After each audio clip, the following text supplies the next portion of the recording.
كما قال عليه الصلاة والسلام خيركم من تعلم القرآن وعلمه صدق الله العظيم.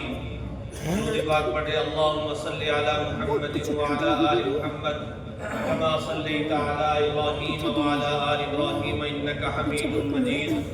اللهم بارك على محمد وعلى آل محمد كما باركت على إبراهيم وعلى آل إبراهيم إنك حميد مجيد. میرے محترم بزرگوں، عزیز ساتھیوں، اللہ تبارک و تعالیٰ کا بڑا احسان اور کرم اور فضل ہے کہ اللہ پاک نے اپنا سارے کو اس مبارک مجلس دے وچ بیٹھن دی توفیق عطا فرمائی، اور اللہ پاک نے انہاں مجلساں دے بارے بڑے بڑے اللہ پاک نے حکم دیتے اور اس دے اگے فرمان سنائے. قرآن پاک دے وچ اللہ اس قرآن پاک دے بارے کہندے نے کہ اس قرآن نو میں نے ہی نازل کیتا اور میں ہی یہ حفاظت کرن والا ہاں. اور حدیث دا جڑا میں پڑھی ہے حدیث اس دا مطلب یہ ہے کہ دنیا دے وچ سب تو بہترین شخص وہ ہے جڑا قرآن نو سکھے اور سکھاوے. اللہ جس نو بہترین دس رہے نے، بہتر دس رہے نے اپنے محبوب دے ذریعے. اللہ دی بات اور اللہ دے محبوب دی بات آپ اس دے وچ شک دی بھی گنجائش نہیں.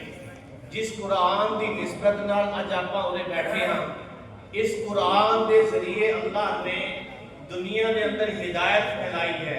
قرآن خود کہتا ہے الف لام میم ذالک الکتاب لا ریب فیہ ھدی للمتقین. ایک کتاب قرآن پاک جو تواڈے سامنے موجود ہے، اس دے وچ شک دی گنجائش نہیں، ہدایت دی کتاب ہے پرہیزگار لوکاں دے واسطے. قرآن ایک ایسی کتاب ہے کہ جب قرآن آیا شیطان اور جنات دا آسمانہ دے وچ جانا بند ہویا. جب قرآن آیا دنیا نو نور ملیا، ہدایت ملی، روشنائی ملی، رہبری ملی، رہنمائی ملی. آج ہر بندہ پریشان نظر آتا ہے، لیکن انہوں پوچھا جاوے بھائی تو قرآن پڑھتا ہے جس نے تیری پریشانی کو دور کرنا ہے. جب آپ قرآن نہیں پڑھا گے پریشانی دور کتا ہوئے گی. قرآن دے آپ نے مردیاں نو بخشون والی کتاب سمجھ لیا. اللہ کے فرمایا جاتا ہے سورہ یاسین کہندی ہے کوئی پریشان جڑا روزگار تو پریشان ہوئے، جڑا اپنے تک دنیا داری تو پریشان ہوئے، سویرے سویرے میری تلاوت کر لیا کر. میری تلاوت کر کے کاروبار دے نکل جا، میں کاروبار دے تیری رزق دے وچ برکت پا دواں گا. قل هو اللہ کہتی ہے چھوٹی جی صورت ہے، اور صورت کہتی ہے مینوں 3 وار پڑھ کے اپنے مرحوم والدین دے روح نو ثواب پہنچا دیا کر. فرمایا تو 3 وار قل هو اللہ پڑھے گا تینوں 1 منٹ دا وقت لگے گا، لیکن مینوں فرمایا میں پورا قرآن پڑھ کے تیرے باپ دی روح نو پہنچ جاواں گی، تیری ماں دی روح کو پہنچ جاواں گی. سورۃ تبارک اللہ جی کہندی ہے مینوں رات نو عشاء تو بعد پڑھ کے سو جایا کر. رات نو عشاء تو بعد پڑھ کے سو جایا کر. اس دا ثواب یہ ہے، اس دا مطلب یہ ہے جب تو اس دنیا تو چلا جاوے گا، قبر دے وچ پہنچ جاوے گا. قبر بڑی وحشتناک جگہ ہے، بڑی خطرناک جگہ ہے. فرمایا اوتھے جب تیرا سامنا ہوے گا منکر نکیر نال تیرا سامنا ہوے گا. ایک اندھیری کوٹھڑی دے وچ تیرا سامنا ڈراونے فرشتیاں دے سامنے ہوے گا. اللہ فرماندے نے تبارک اللہ دی صورت او دے سامنے چلی جاوے گی، اس دی بخشش کرواوے گی.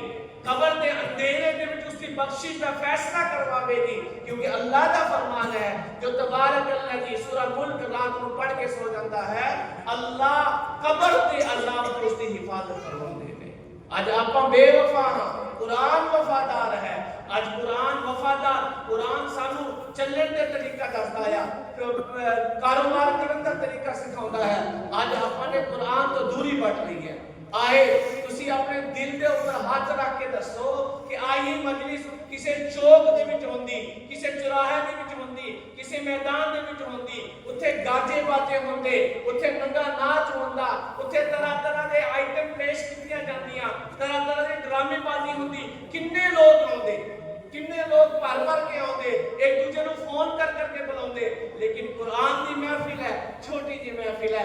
ਗਿਣੇ ਚੁਣੇ ਵਿਚਾਰੇ ਲੋਕ ਬੈਠੇ ਨੇ ਆ ਵੀ ਪਤਾ ਨਹੀਂ ਬਸ ਕਿਸੇ ਦਾ ਕੋਈ ਬੱਚੇ ਕਰਕੇ ਆ ਗਿਆ ਕੋਈ ਉਸਤਾਦ ਕਰਕੇ ਆ ਗਿਆ ਕੋਈ ਕਿਸ ਤਰ੍ਹਾਂ ਆ ਗਿਆ ਮੇਰੇ ਦੋਸਤੋ ਜਦੋਂ ਮੁਸਲਮਾਨ ਦੇ ਦਿਲ ਦੇ ਵਿੱਚੋਂ ਕੁਰਾਨ ਦੀ ਅਜ਼ਮਤ ਖਤਮ ਹੋਈ ਅੱਲਾਹ ਨੇ ਮੁਸਲਮਾਨ کو ذلیل کرنا شروع کر دیتا آج دیکھو پوری دنیا کے اندر مسلمان ذلیل ہے کیونکہ عزت والی کتاب کو جب چھڈیا مسلمان ذلیل ہو گیا اور ایسی عزت والی کتاب ہے کہ اس کتاب نے رہتی دنیا تک رہنا پھر جب اس دنیا کو اللہ پاک نے پڑھتا ہے اس دنیا کو ختم کرنا اس قرآن نے جنت میں پہنچ جانا ہے جڑا قرآن پڑھن والا اس نے پوچھ کے دیکھو کہ اس کی لذت کی ہے اس دے وچ سکون کتنا آیا اس دے وچ کتنا اطمینان ملتا ہے جب قرآن پڑھتا ہے نا انسان اللہ نال گلاں کرتا ہے اپا سارے الحمد شریف پڑھتے ہیں سورہ فاتحہ پڑھتے ہیں الحمدللہ رب العالمین تمام تعریفاں اللہ تعالیٰ کے لیے جو بڑا مہربان ہے رحم والا الرحمن الرحیم بڑا مہربان نہایت رحم والا مالک یوم الدین روز جزا کا مالک اللہ اپنی تعریف قرآن کے ذریعے کروا رہا پھر بندہ کہتا ایاک نعبد و ایاک نستعین اے اللہ اسی تیری عبادت کرتے ہیں تیرے تو مدد مانگتے ہیں اللہ میرا کے بندے کو سکھا رہا میرے بندے مدد کی مانگنی ہے اپا کہنے ہیں نا اہدنا الصراط المستقیم یا اللہ سانو سیدھے رستے پہ چلا بندہ بھولا ہے اللہ سیدھا رستہ کہنا ہے اللہ نے کہنا اللہ کو پتا ہے نا میرا بندہ بھولا ہے انہوں پتہ ہی نہیں لگ رہا سیدھا رستہ کہنا ہے فرمایا سیدھا رستہ کہنا ہے کیڑا رستہ بننا ہے اللہ صراط الذین انعمت علیہم اور رستہ جنہاں رستے دے چلا جنہاں دے اوپر تے نے انعام فرمایا جنہاں دے اوپر تے نے اکرام فرمایا جنہاں نو تے نے آباد فرمایا جنہاں نو تے نے پسند فرمایا غیر المغضوب علیہم ولا الضالین نہ کہ انہاں دے رستے دے